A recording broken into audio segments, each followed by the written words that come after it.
Assalamualaikum, salam Malaysia Madani. Saya Nurul Zahira Razi dalam Dunia 11 Pagi.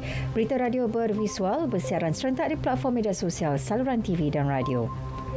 Perdana Menteri Datuk Seri Anwar Ibrahim menegaskan keperluan mewujudkan sebuah sistem kewangan serantau yang mampu menangani ketidakpastian dalam ekonomi sejagat dan risiko kewangan selain mampu meningkatkan kebebasan ekonomi serantau dan jaringan keselamatan. Ketika berucap dalam sidang kemuncak ASEAN Campur 3 ke-26 di Jakarta, beliau turut menyuarakan kebimbangan mengenai keterjaminan makanan serta gesaan agar kerjasama dalam pertanian pintar dipertingkat dengan tumpuan kepada pekebun kecil. Perdana Menteri turut menggesa kerjasama dengan China, Jepun serta Korea Selatan dalam pembangunan tenaga boleh diperbaharu, aset kepelbagaian biologi dan aplikasi teknologi pertanian.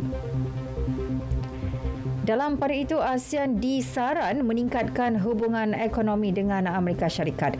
Tumpuan perlu diberikan kepada kerjasama ekonomi yang lebih mendalam melalui perjanjian kerangka pelaburan dan perniagaan serta libat urus ekonomi yang meluas. Datuk Seri Anwar menegaskan pentingnya menyokong pelaburan langsung asing serta mengembangkan perusahaan mikro, kecil dan sederhana ke peringkat antarabangsa di samping mempromosi pertumbuhan hijau untuk kemampanan iklim selain memastikan penggunaan sumber yang cekap dan keterjaminan makanan.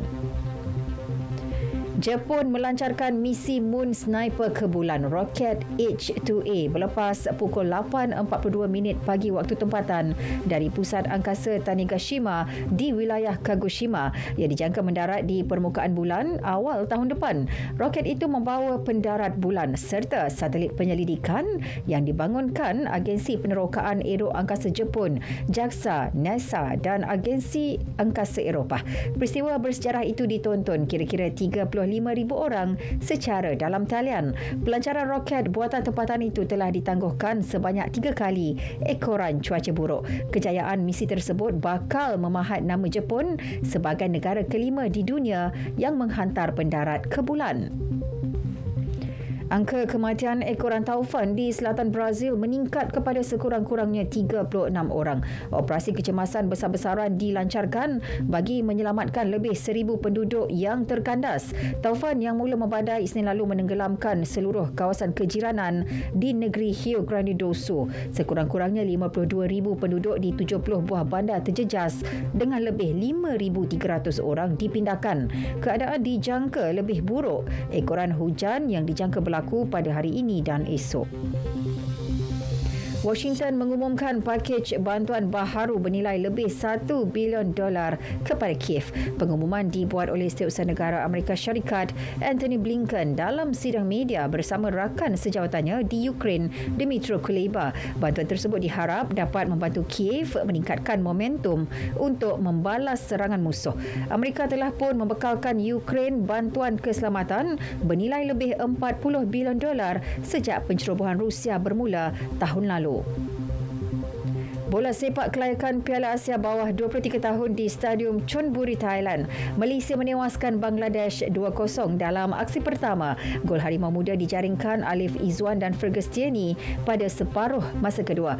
Malaysia yang berada dalam kumpulan H akan bertemu Filipina Sabtu ini sebelum mengharungi aksi terakhir berdepan tuan rumah pada 12 September.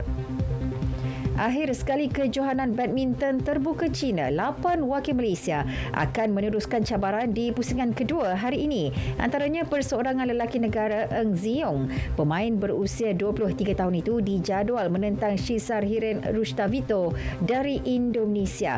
Turut beraksi beregu lelaki utama negara Aaron Chia So Wuyik serta beregu wanita negara Palitan M. Tinah. Aaron Wuyik akan bertemu gandingan China He Jiting Zhou Haodong, manakala Peli Tinah akan berentap dengan pilihan kelima Yuki Fukushima Sayaka Hirota dari Jepun. Sekian berita yang disunting oleh Mas Niza Awang Kecil dari Pusat Berita RTM.